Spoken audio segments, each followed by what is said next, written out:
नमस्कार, आप देख रहे हैं अपना उत्तराखंड। मैं आपके साथ अर्चना कौशल। बुलेटिन की शुरुआत करेंगे बड़ी खबर के साथ। देहरादून से जानकारी। मौसम विभाग का पूर्वानुमान। प्रदेश के मैदानी इलाकों में आज बढ़ेगी सर्दी। मैदानी इलाकों में 22 दिसंबर तक ठंड का प्रकोप जारी रहेगा। तो मौसम विभाग ने पूर्वानुमान लगा लिया है और जानकारी दे रखे हैं लोगों को पहले से चेतावनी कि मैदानी इलाकों में आज से सर्दी और बढ़ने के आसार हैं और प्रदेश के मैदानी इलाकों में और बढ़ेगी सर्दी। मैदानी इलाकों में 22 दिसंबर तक ठंड का प्रकोप जारी रहेगा। हरिद्वार और उधम सिंह नगर में बर्फबारी की संभावना जताई जा रही है। हरिद्वार और उधम सिंह नगर में बर्फबारी हो सकती है। मैदानी इलाकों में भी बर्फबारी होने की संभावना जताई जा सकती है। मैदानी इलाकों में शीतलहर चलने की संभावना। 22 दिसंबर तक बना रहेगा मैदानी इलाकों का ऐसा मौसम, यानी कि अगर पहाड़ी इलाकों में बर्फबारी हो रही है तो उसका सीधा असर मैदानी इलाकों में देखने को मिलेगा। जैसे जैसे पहाड़ी इलाकों में बर्फबारी होगी, मैदानी इलाकों में भी ठंड का स्तर बढ़ता जाएगा। और अभी मौसम विभाग की ओर से पूर्वानुमान लगा दिया गया कि तकरीबन 22 दिसंबर तक मैदानी इलाकों में ऐसा ही मौसम होगा, यानी कि इस तरह की ठंड रहेगी। चाहे धूप हो उसकी भी राहत आपको नहीं मिल पाएगी, क्योंकि शीतलहर होने की भी जानकारी मौसम विभाग ने दी है। शीतलहर होने की वजह से भी ठंड बढ़ने के आसार हैं। सीएम त्रिवेंद्र सिंह रावत ने मुख्यमंत्री आवास में कोविड-19 की रोकथाम और बचाव कार्य को लेकर समीक्षा बैठक की। बैठक में संबंधित विभागों के सभी वरिष्ठ अधिकारी मौजूद रहे। साथ ही वीडियो कॉन्फ्रेंसिंग के माध्यम से सभी जिलाधिकारी भी बैठक में जुड़े। इस दौरान सीएम त्रिवेंद्र सिंह रावत ने सभी जिलाधिकारियों को कोविड वैक्सीनेशन की सभी आवश्यक तैयारियां समय पर सुनिश्चित करने के निर्देश दिए। सीएम ने स्कूलों की बजाय अस्पताल और स्कूल के आसपास के क्षेत्रों में वैक्सीनेशन सेंटर स्थापित करने को भी कहा। बैठक में सीएम ने स्वास्थ्य सचिव को निर्देश दिए हैं कि प्रदेश में सरकारी और निजी लैब के प्रतिदिन हो रहे टेस्ट और उनकी क्षमता आदि का पूरा विवरण होना शीघ्र उपलब्ध कराया जाए। और सीएम ने कोविड डेथ रेट को कम करने और रिकवरी रेट बढ़ाने के लिए भी विशेष प्रयास करने के निर्देश दिए हैं।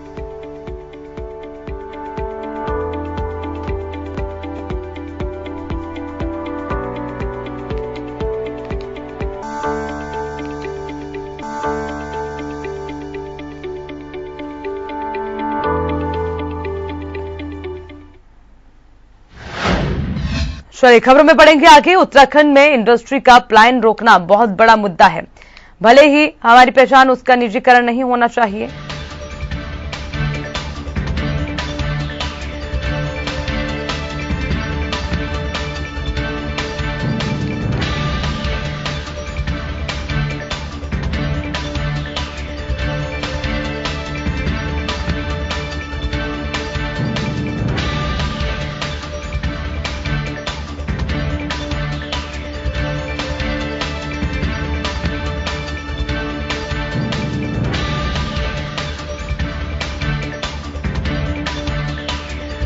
ने जोरदार स्वागत किया। ये बड़ी जानकारी आपको दे रहे हैं। 2022 में उत्तराखंड मिशन पर आम आदमी पार्टी उत्तराखंड पहुंचे दिल्ली के डिप्टी सीएम मनीष सिसोदिया, जहां उनका जोरदार स्वागत किया गया। और बताया जाता है, उन्होंने कहा आपकी सरकार बनी तो दिल्ली की तर्ज पर होगा काम, यानी कि दिल्ली का मॉडल लागू करने की पूरी तैयारी आम आदमी पार्टी की है। लेकिन सबसे पहला सवाल ये कि आखिर जो तैयारियां चल रही हैं चुनाव को लेकर, कितना अपना वजूद उत्तराखंड में बना पाएगी? क्या उत्तराखंड की जनता आम आदमी पार्टी को स्वीकार करेगी? एक बड़ी एक ही बड़ा सवाल रहेगा। लेकिन उसी के साथ बड़े बड़े दावे आम आदमी पार्टी कर रही है। उनका ये कहना है कि अगर सरकार बनती है आम आदमी पार्टी की तो दिल्ली की तर्ज पर होगा काम।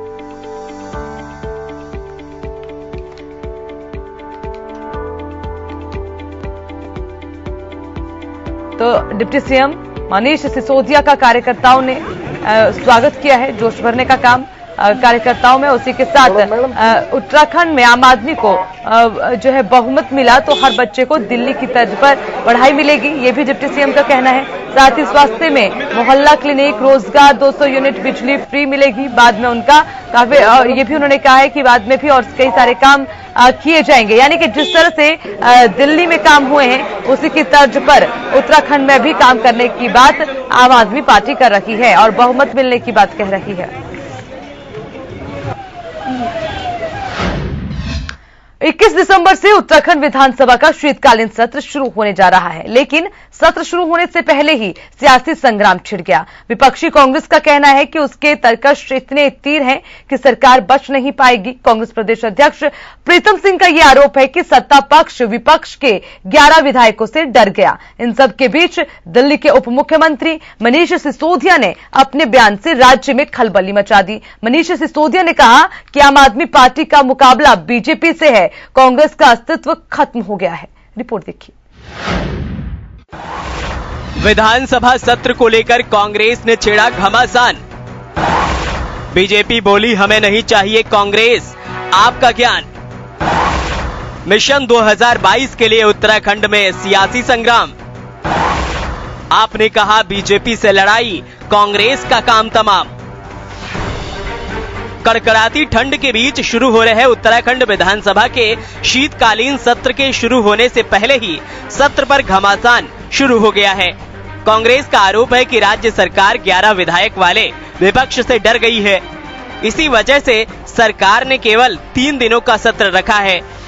कांग्रेस प्रदेश अध्यक्ष प्रीतम सिंह ने सरकार से मांग की है कि सत्र को कम से कम 8 दिनों तक चलाया जाना चाहिए, क्योंकि प्रदेश में कई अहम मुद्दे हैं जिन पर 3 दिनों में चर्चा कर पाना मुश्किल है। गौरतलब है कि मिशन 2022 को देखते हुए कांग्रेस रोजगार, किसान, भ्रष्टाचार, महंगाई, लोकायुक्त जैसे कई मुद्दों को सदन में उठाना चाहती है। इतना ही नहीं, 21 दिसंबर को कांग्रेस किसानों और बेरोजगारी को लेकर विधानसभा का घेराव भी करेगी। यानी कि कांग्रेस सदन से सड़क तक सरकार की घेराबंदी के लिए तैयार है। वहीं बीजेपी ने कांग्रेस पर जबरदस्त पलटवार करते हुए कहा है कि हमें किसी से ज्ञान लेने की जरूरत नहीं है।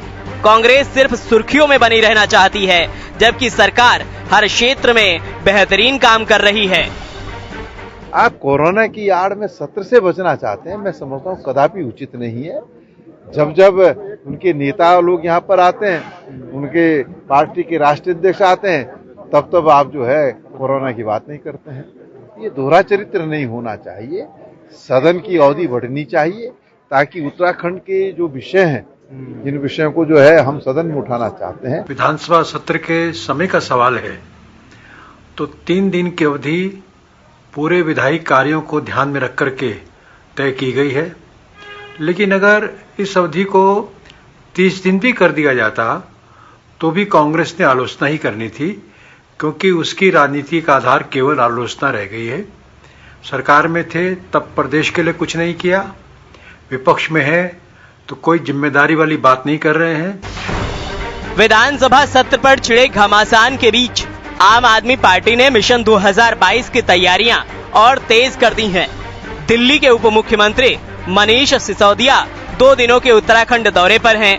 मनीष सिसोदिया साधु संतों से मुलाकात के साथ ही पार्टी कार्यकर्ताओं के साथ आगामी रणनीति पर मंथन कर रहे हैं। इस बीच मनीष सिसोदिया ने अपने एक बयान से राजनीतिक दलों में खलबली मचा दी है। मनीष सिसोदिया ने कहा कि आम आदमी पार्टी का सीधा मुकाबला बीजेपी से है, कांग्रेस का अस्तित्व खत्म हो गया है। बची कुची कसर 2022 के विधानसभा चुनाव में पूरी हो जाएगी। आपके इस हमले पर कांग्रेस का कहना है कि सपने देखने में कोई बुराई नहीं है, हम विधानसभा चुनाव के लिए पूरी तरह से तैयार हैं। जनता बीजेपी के कार्यकाल को भी देख चुकी है और राज्य में 2022 के विधानसभा चुनाव में कांग्रेस सत्ता में वापसी करेगी। उत्तराखंड सरकार को सिर्फ ये कहना चाहती हूँ कि इस समय आम आदमी पार्टी एक प्रमुख विपक्ष के रूप में आपके सामने है और हम सड़कों पर आकर जनता के सवालों को आपसे पूछेंगे। हम सड़कों पर आकर जनता की आवाज को अपनी धार देंगे और आप देखिएगा कि आपका जो ये नाकारापन है, आप जो जनता के सवालों से छुपते घूम रहे हैं, आपको जनता के सामने आकर 2022 में अपना चेहरा दिखाना पड़ेगा। अन्यथा आम आदमी पार्टी प्रमुख विपक्ष के रूप में आपके सामने जरूर होगी और 2022 का चुनाव आप लोगों के लिए बहुत भारी पड़ने वाला है। इस व्यक्ति ने बयान दिया, उस व्यक्ति ने कभी किसी ग्राम पंचायत का चुनाव भी लड़ा? बताए ना, आपके लोग 70 लोग हैं उनके पास चुनाव लड़ने वाले। अब वो सिसोदिया जी को बुला लो, केजरीवाल जी को बुला लो, कुछ होने वाला नहीं। कुल मिलाकर चुनाव से पहले आरोप प्रत्यारोप का दौर तेज होना कोई नई बात नहीं है, लेकिन इन सबके बीच सबकी निगाहें विधानसभा सत्र पर टिकी हुई हैं। कांग्रेस के तेवरों से साफ दिख रहा है कि सत्र में हंगामेदार शुरुआत होगी। सड़क से सदन तक जबरदस्त घमासान देखने को मिलने वाला है। अब देखना यह है कि कांग्रेस के सवालों पर सत्ता पक्ष सदन में क्या जवाब देगी। देखना यह भी है कि 2022 में आम आदमी पार्टी के दावे सच साबित होते हैं या फिर हवा हवाई। देहरादून से चंद्रमोहन और किशोर रावत के साथ अंकित काला, हिंदी खबर।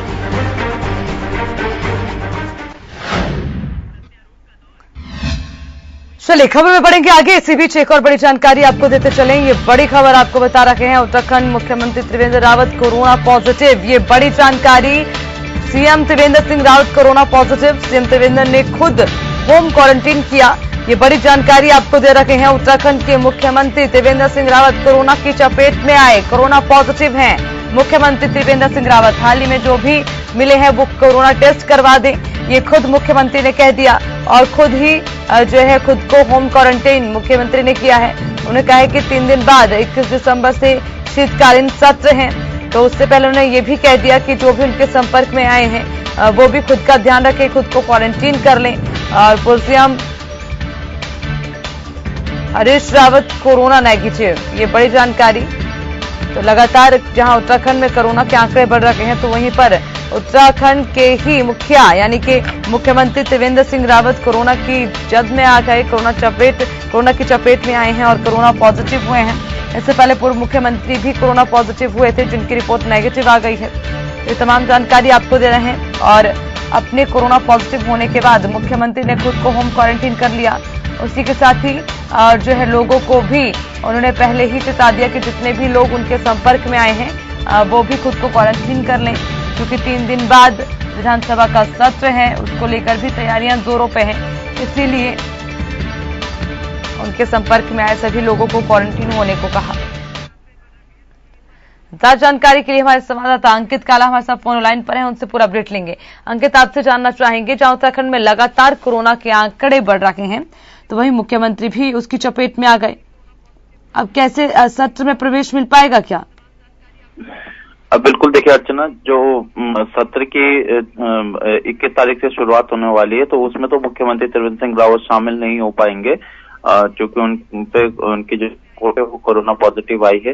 लेकिन उसके साथ ही एक चिंताजनक बात यह है कि CM Trivendra Singh Rawat corona positive हुए हैं। देर शाम उनकी पत्नी की रिपोर्ट भी पॉजिटिव आई है, उनकी बेटी भी कोरोना पॉजिटिव हुई है। साथ ही साथ उनको जो खाना परोसने वाले कर्मचारी हैं उनकी रिपोर्ट भी पॉजिटिव आई है। ये चिंताजनक बात है। हालांकि मुख्यमंत्री ने ट्वीट कर कहा है कि ऐसे कोई घबराने वाली बात नहीं है। साथ ही जो उनके संपर्क में हाल ही में जो उनके संपर्क में आए हुए लोग हैं वो भी अपना कोरोना टेस्ट करा ले। और मुख्यमंत्री फिलहाल होम आइसोलेट में है, लेकिन जो उनके पूरे परिवार है और इसके साथ साथ जो उनके कर्मचारी हैं वो भी कोरोना पॉजिटिव आए हैं, जिसकी वजह से थोड़ा सा चिंताजनक बात यह है। और इसके साथ साथ मुख्यमंत्री ने हाल ही में कई अहम बैठकें भी ली थी, तो जो भी उस बैठक में शामिल हुए थे अधिकारी थे उनमें भी कहीं ना कहीं थोड़ी सी चिंता की बातें जरूर सामने आ रही है। लेकिन कुल मिलाकर के जो सत्र की आपने बात कही उसमें हमें लगता है कि सीएम त्रिवेंद्र सिंह रावत प्रतिभाग नहीं कर पाएंगे, क्योंकि अब से वो 1 दिन बाद होना है और कल देर शाम जो है मुख्यमंत्री को कोरोना पॉजिटिव रिपोर्ट जो है उनकी आई है, तो सत्र की कार्रवाई में भी सीएम त्रिवेंद्र सिंह रावत भाग नहीं ले पाएंगे। ठीक है अंकित, शुक्रिया जानकारी के लिए, बने रहिएगा, आगे भी अपडेट लेंगे।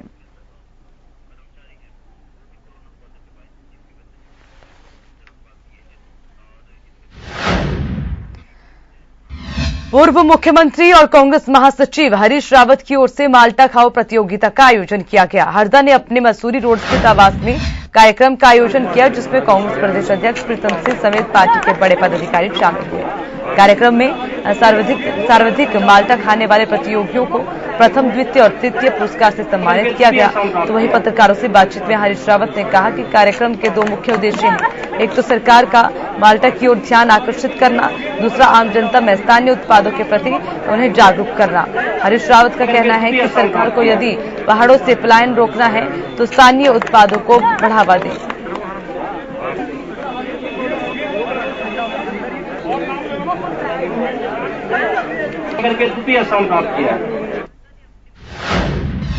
खबर ऋषिकेश से, डीआईजी संजय गुंजियाल ने कुंभ मेले को लेकर ऋषिकेश के ट्रैफिक व्यवस्था की नई मास्टर प्लान की समीक्षा बैठक की। मुंजियाल ने कहा है कि अब नए मास्टर प्लान की जरूरत है। जिस प्रकार से भीड़ बढ़ रही है और लोग अतिक्रमण करने से नहीं डरते, तो अब नए मास्टर प्लान के साथ अब नई व्यवस्था को अमल में लाया जाएगा। जैसे ऋषिकेश को 24 हिस्सों में विभाजित किया जाता था, अब वो 25 में होगा और 25 और रेलवे को लिया 25वां रेलवे को लिया, जिसमें साधु संत और आम जनता इस स्थान पर आती है। बड़ी संख्या में उन सभी को व्यवस्थित किया गया। अब मास्टर प्लान को 3 भागों में विभाजित किया जाएगा, जो कि एबीसी को के तहत पर होगा।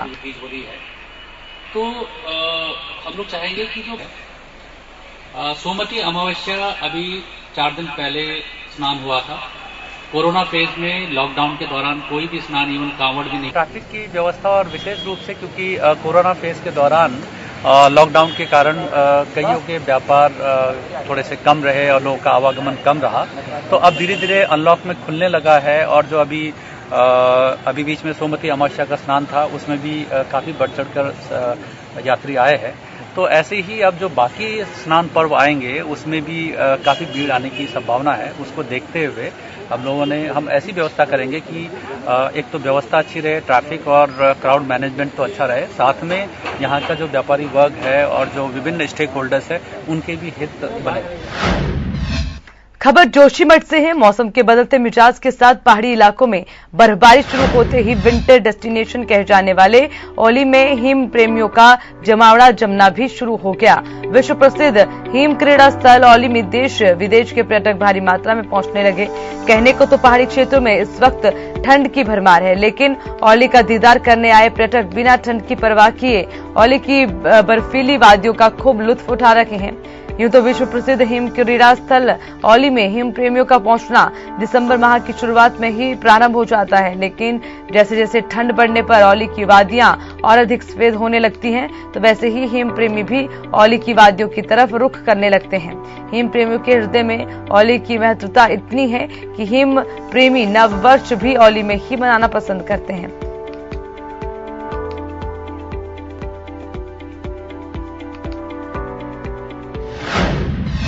चलिए खबरों में बढ़ेंगे आगे। इसी बीच एक और अहम जानकारी आपको देते चलें। नगर निगम द्वारा हरिद्वार में इस समय कड़ाके की ठंड पड़ रही है। ठंड में सबसे ज्यादा परेशानी फुटपाथ पर रहने वाले गरीब और खाना बदोश लोगों को उठानी पड़ रही है। लोगों को ठंड से बचाने के लिए नगर निगम द्वारा रेलवे स्टेशन और बस स्टेशन सहित 10 स्थानों पर अलाव जलाने की व्यवस्था की गई। निगम के मुख्य नगर आयुक्त ने बताया है कि निगम के जरिए हर की पैड़ी के पास और अलकनंदा घाट के पास 3 रैन बसेरों का संचालन किया जाएगा, जिसमें बाहर से आने वाले यात्री निःशुल्क ठहर सकते हैं और ठंड से बचने के लिए रैन बसेरों में हीटर और कंबल की व्यवस्था की गई है। इसके साथ ही शहर के 10 स्थानों पर ठंड से जलाए जा रहे हीटर जलाए जा रहे हैं, अलाव जलाए जा रहे हैं, जिससे लोगों को कहीं न कहीं ठंड से बचने की कोशिश लोग कर रहे हैं।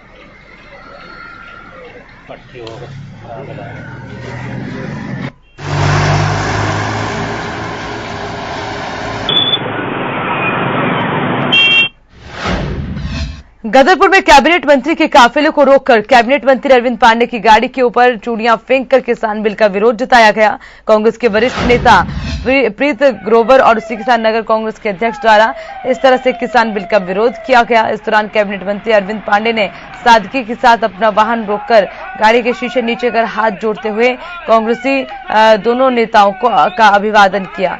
इस मामले पर कैबिनेट मंत्री अरविंद पांडे ने कहा कि किसान बिल किसानों के हित में है, किसानों को किसी के बहकावे में आने की जरूरत नहीं है।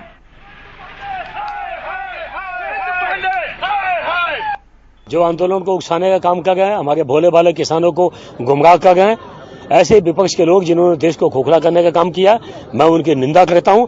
और किसान भाई जो आंदोलन में है या नहीं है, मैं उनके बारे में कोई टिप्पणी नहीं करूंगा, क्योंकि किसान अन्नदाता होता है, वो हमारे अपने लोग हैं। मैं उनसे निवेदन कर सकता हूं कि विपक्ष के बहकावे में किसी को आने की आवश्यकता नहीं है।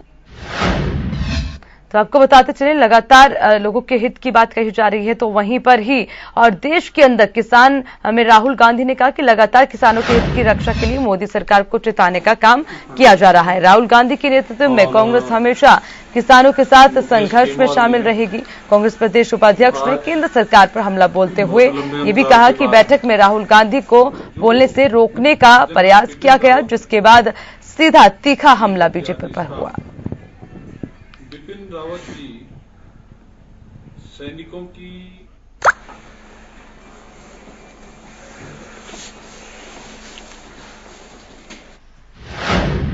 चलिए खबरों में बढ़ेंगे आगे। देहरादून से एक और बड़ी जानकारी, कल नहीं चलेगी शताब्दी एक्सप्रेस। ये बड़ी जानकारी आपको दे रखे हैं। देहरादून दिल्ली के बीच चलने वाली शताब्दी एक्सप्रेस रद्द। दिल्ली से देहरादून आने जाने वाले रेल यात्रियों को होगी परेशानी। रेलवे ट्रैक पर कार्य के चलते फैसला लिया गया है और एक्सप्रेस को रद्द किया गया है, जिसके बाद अब जो है कहीं ना कहीं थोड़ी सी परेशानी रेल यात्रियों को झेलनी पड़ सकती है। देहरादून दिल्ली के बीच चलने वाली शताब्दी एक्सप्रेस रद्द की गई है और फैसला इसलिए लिया गया क्योंकि काम चल रहा है, कार्य चलने के चलते ये फैसला लिया गया।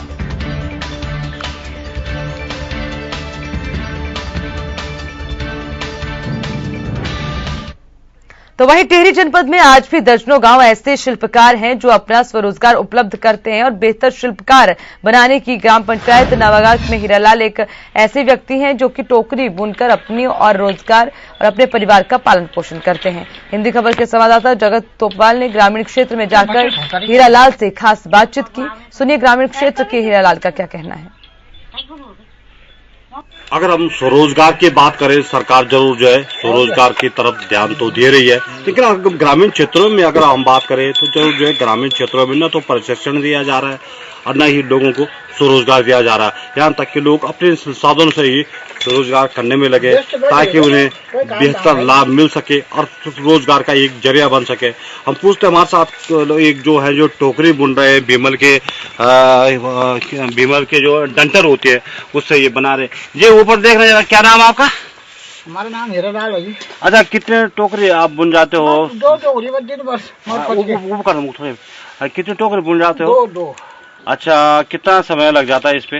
भाई इससे पूरे दिन लग जाते हैं, 5-6 घंटे, 4 घंटे लग ही जाते हैं, 4-5 घंटे। 4 घंटे। अगर सरकार इसमें सहयोग कर रही है कि नहीं कर रही है अभी तक? हाँ, सरकार कोई सहयोग नहीं करेगी हमारे। सरकार कर रहा है तो कोई सहयोग नहीं है। अगर सरकार इनकी मदद करे तो ये और बेहतर काम कर सकते हैं और लोगों को रोजगार भी प्राप्त हो सकता है। तो अब चाहिए कि लोगों को रोजगार अगर उपलब्ध करा रहे तो सरकार को ग्रामीण क्षेत्रों में भी इस तरफ ध्यान देना होगा। मैं जगत तोपवाल, हिंदी खबर, टिहरी। चलिए खबर में आगे बढ़ते हुए उत्तराखंड में कोरोना को लेकर किस तरह के हालात, उसको लेकर ताजा अपडेट आपको देते चले। उत्तराखंड में फिर बढ़ने लगा कोरोना का ग्राफ।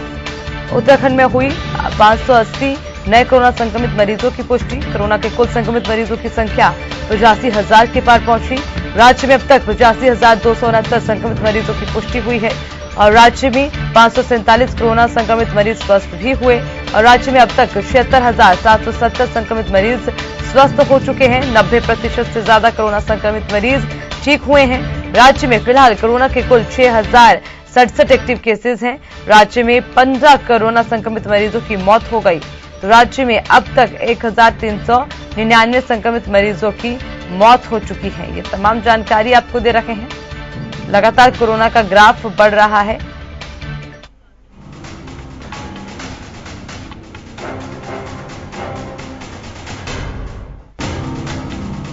पांच 580 नए कोरोना संक्रमित मरीजों की पुष्टि हुई।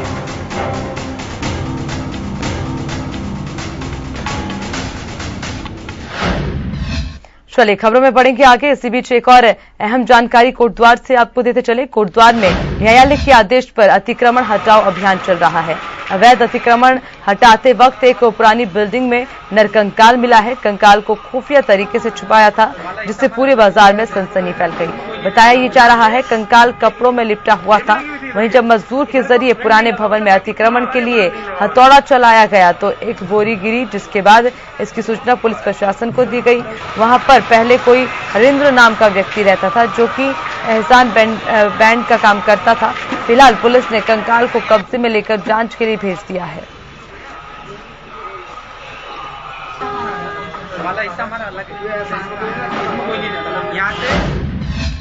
तो वहीं दिनेशपुर में औषधि निरीक्षक और पुलिस की संयुक्त टीम ने एक परचून की दुकान में छापा मारकर भारी मात्रा में नशे की कैप्सूल और प्रतिबंधित अन्य दवाइयां बरामद की।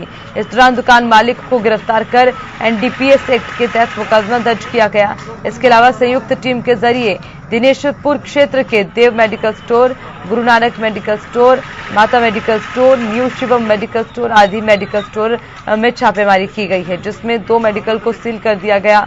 इस दौरान ड्रग इंस्पेक्टर सुधीर कुमार ने कहा कि दिनेशपुर क्षेत्र में काफी दिनों से शिकायतें मिल रही थी। मेडिकल स्टोर के साथ साथ परचून की दुकानों में नशे की गोलियां बड़े धड़ल्ले के साथ बेची जा रही हैं, जिसको देखते हुए पूरे क्षेत्र में छापेमारी अभियान चलाया गया। वहीं पर ड्रग इंस्पेक्टर ने यह भी कहा है कि किसी भी सूरत में नशे की गोलियां दवाई के लिए इस्तेमाल की जाती हैं, ना कि नशा करने के लिए। इस तरह की शिकायत कहीं भी मिलेगी उस पर कड़ी कार्रवाई की जाएगी।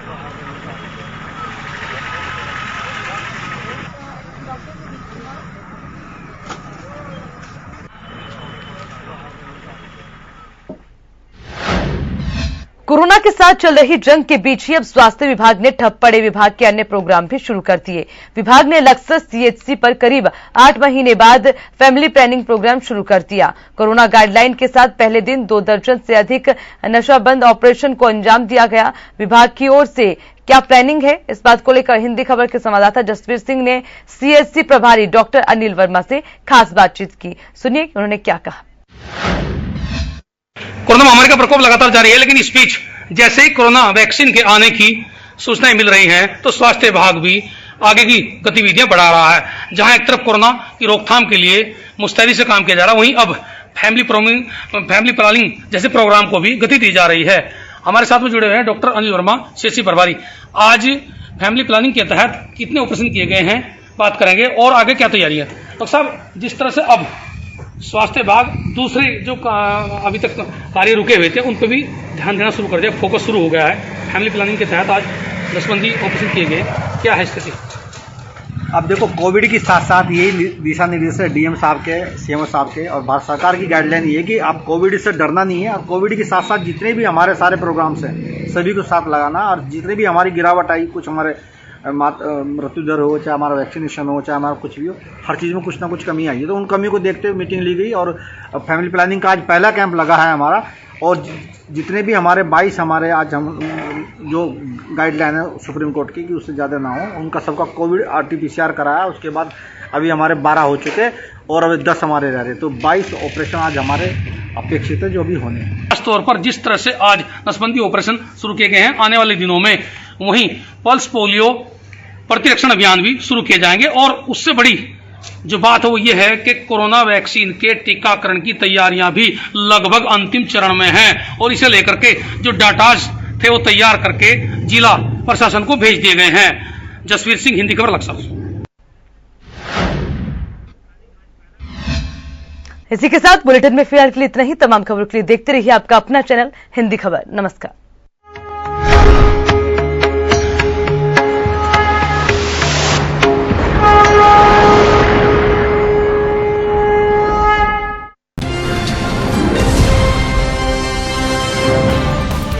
घंटी का बटन दबाइए और हिंदी खबर से जुड़ जाइए।